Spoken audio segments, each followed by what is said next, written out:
Hello guys, welcome to my new vlog. जैसे कि आप मुझे जानते ही होंगे, मैं बैतूल जिले का एक छोटा सा यूट्यूबर जो पाडर जिले से बिलोंग करता हूं। आज हमारे रमजान का तीसरा रोजा। सबसे पहले सुबह 5 बजे उठ जाते हैं, उसके बाद कर लेते हैं हम सहरी। तो सहरी जैसे ही करने जाते हैं, हमारी बिल्ली मौसी आ जाती है। फिर उसको भी क्या है, अब उसे भी हमें देना पड़ेगा, तो साथ में दोनों मिलकर करते हैं सहरी। सहरी करने के बाद हम निकल जाते हैं पाडर की मस्जिद की तरफ, क्योंकि हमें नमाज पढ़ने फजर की जाना पड़ता है। पाडर की मस्जिद दूर रहती है।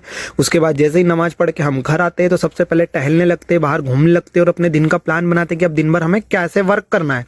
उसके बाद हम निकल जाते हैं अपने ऑफिस के लिए, क्योंकि सुबह बज चुके थे 8, फिर हमें जल्दी जाना पड़ता है। उसके बाद फिर हमें वापस ऑफिस से आना भी पड़ता है, इसलिए हम निकल जाते हैं अपने गांव की सड़क नापते हुए और बरेठा घाट का आनंद लेते हुए, क्योंकि यहाँ ठंडी का मौसम हो चुका था। आज बहुत बदली और बहुत ज्यादा ठंड लग रही थी, तो ठंडा मौसम था, बहुत प्यारा मौसम था। बरेठा जैसे क्रॉस करते हैं, हम सबसे पहले पहुंच जाते हैं अपने ऑफिस, क्योंकि यहाँ कोई आया नहीं रहता है, तो ज़्यादा ऑफिस खुला नहीं है। फिर हम सबसे पहले अंदर जाते हैं, अंदर देखते हैं कोई भी नहीं मिलता है, तो हम अपना काम सिस्टम पे करने बैठ जाते हैं, क्योंकि हमें आधा से 1 घंटा लगता है अपना सिस्टम का काम कंप्लीट करने में।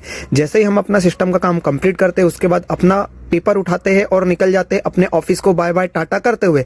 जैसे ही हम फील्ड पे जाते हैं, हमें अपना भाई मिल जाता है, दीपू जायसवाल भाई। वो हमें रास्ते में मिल जाता, हम भी उससे हाय हेलो करते और निकल जाते अपने काम पे, क्योंकि हमें फील्ड में लेट हो जाते, क्योंकि हमें फिर जल्दी आना पड़ता है। तो ये रहा हमारे गाँव का कुछ व्यू, जहाँ हम फील्ड वर्क करते हैं। मैं फील्ड वर्क बता नहीं सकता कि हम कैसे क्या क्यों करते हैं, बस गैस की केवाईसी करने जाते हैं, उस विषय में हम ज़्यादा जानकारी दे नहीं सकते। फिर जैसे केवाईसी का काम खत्म होता है, असर की नमाज के लिए हम पहुंच जाते हैं शाहपुर की मस्जिद में। शाहपुर की मस्जिद में असर नमाज पढ़ते हैं, उसके बाद निकल जाते हैं अपने घर के लिए। क्यों? क्योंकि मगरिब की नमाज का फिर टाइम हो जाता है, और जैसे ही मगरिब की नमाज का टाइम होता है, तो हम रेडी हो जाते हैं पाडर मस्जिद जाने के लिए, क्योंकि मगरिब की नमाज में ज़्यादा टाइम नहीं रहता, हमें रोज़ा भी खोलना रहता है। रोज़ा खोल के जैसे ही बाहर आते हैं, पहुंच जाते हैं सबसे पहले मटका लेने के लिए, क्योंकि मटके की आवश्यकता हमें मस्जिद में पड़ रही है, क्योंकि मस्जिद में ठंडे पानी की लगता है। इसलिए हम मटका लेने के बाद आ जाते हैं घर, कुछ थोड़ा बहुत खाते हैं, और हमारी मम्मी नाश्ता कर रही होती है, क्योंकि आज मार्केट का डे है। फिर हम अपना मटका लेके वापस पहुंच जाते हैं ईसा की नमाज में पाडर की मस्जिद में, क्योंकि मटका देते हैं। ईसा की नमाज और तरावी अदा करके हम निकल जाते हैं फिर से प्रतीक सेठ की दुकान पे पाडर में। फिर जैसे दुकान जाते हैं, यहाँ पे हमारे फॉलोअर्स मिल जाते हैं। अब हमें हाय हेलो करते हैं, जैसे कि हमें देखते हैं कि व्लॉग बना रहे हैं, तो व्लॉग में आने के लिए बोले भाई हमको भी व्लॉग में ले ले, तो हम उनको व्लॉग में ले लेते। उसके बाद जैसे देखते तो हमारा मामा लोडिंग पूरे पाडर में लगा देता है जाम, क्योंकि उसने गाड़ी पूरी भर के ला ली थी पवन सेठ की दुकान के लिए।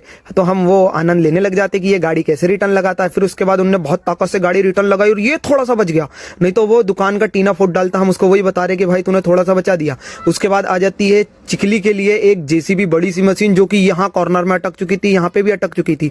बस इसका आनंद जैसे ही लेते, उसके बाद हम आ जाते हैं घर, हम खाते हैं खाना, और आज का व्लॉग हम यहीं खत्म करते हैं। आपको व्लॉग कैसा लगा, लाइक एंड सब्सक्राइब कीजिएगा, और अपना बहुत सारा प्यार कमेंट में बताइएगा कि हम अपने व्लॉग बनाते हैं, आपको कैसे लगते हैं हमारे व्लॉग। धन्यवाद।